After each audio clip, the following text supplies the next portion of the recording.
Hello, I'm Darryl Cross and I'm an executive and personal coach.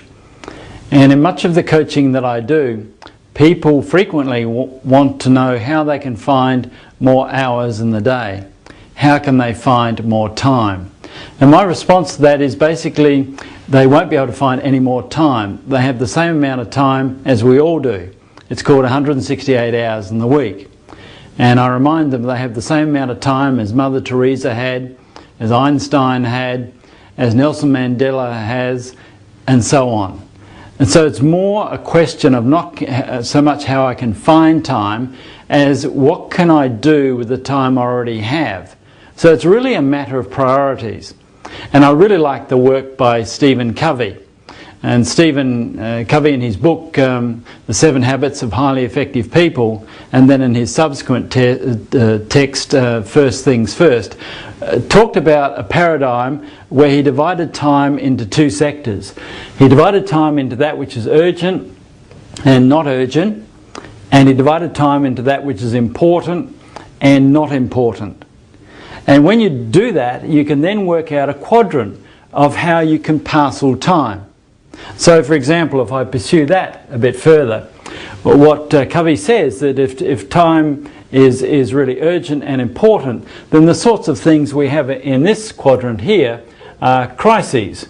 And we would all say yes to that. There are lots of those in the workplace.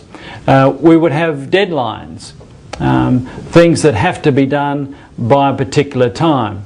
We often have meetings and activities occurring there that are really important and that are also have an urgency attached to them.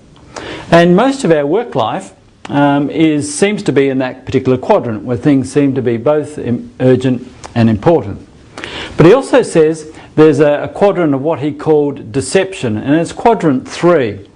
This quadrant of deception, he says, things feign being urgent, but they're really not important at all. And he says, for example, there are things like interruptions.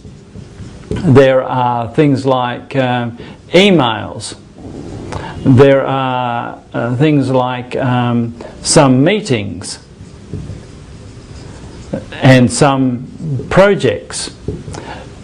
In this quadrant, he's really saying they're not really important, but they might be urgent. But they do take a good deal of our time, and we get deceived. We get deceived that they are actually important and they're not really. And so it might be the phantom quadrant, or it might be the quadrant of deception. We get deceived, and much of our time gets taken up in lots of these activities that are not really critical in the way that we might presume that they are. However, he says there are some other quadrants that we need to consider. And this one here, where it's not urgent, but it is important. In fact, Covey argues that it's vitally important, it's critically important. And in here, we have things like planning.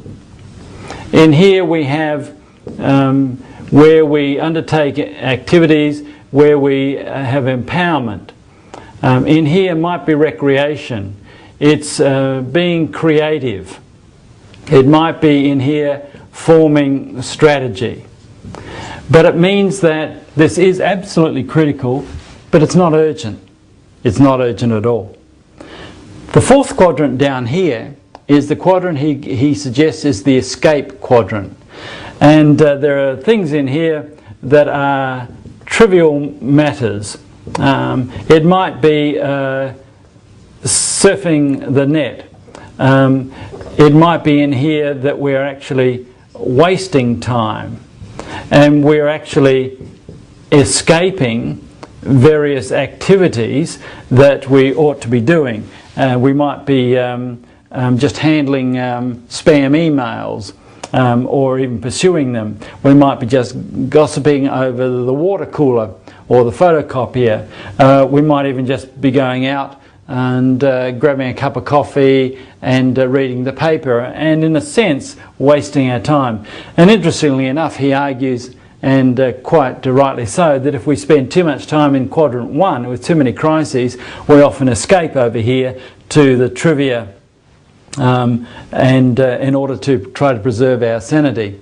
And by the way, if you spend too much time in quadrant 4, quite rightly you'll probably be fired or asked to move along, because over here you're not being productive at all. Now as we look at that, one of the things that I think is really critical to understand here is, even though we might spend most of our time in quadrant 1 and quadrant 2, what would you consider was the most important quadrant?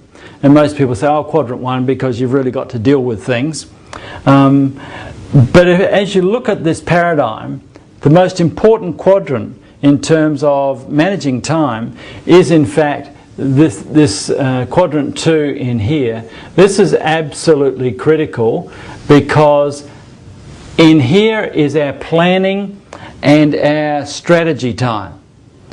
And it is absolutely mandatory that we find time each day, and certainly each week, to put aside in our diary some planning time. That might be an hour, it might be a half an hour a day. And lots of people say to me, I can't find that time. And my response to that is, if you don't find that time and you spend all of your time over here in quadrant 1 dealing with crises, then the good Lord or the universe or whatever you believe is going to come along, and you're going to have a breakdown, and you are going to be having forced time. And so I suggest to people that they ought to make sure that right now that they actually start to control their diaries and put in their planning time, where they can actually think. Time out. Space to think and plan. And if they do that, if they spend more time in this particular quadrant, people end up spending less time in quadrant 1 and certainly less time in quadrant 3. And that's what prioritizing your time is all about. Creating a time out where you can think and plan your life and get more control of your life, rather than life being dictated by quadrant 1 and 3. And in the end, us escaping to quadrant 4. So my challenge to you is to ask, how can you find more quadrant 2 time? What would it take for you to find that time? What would you do? Where would you go? Maybe you could just start with 10 minutes a day finding that quadrant 2 time. But ultimately, it's absolutely critical to put that into your diary, because it is a road to sanity when you do that.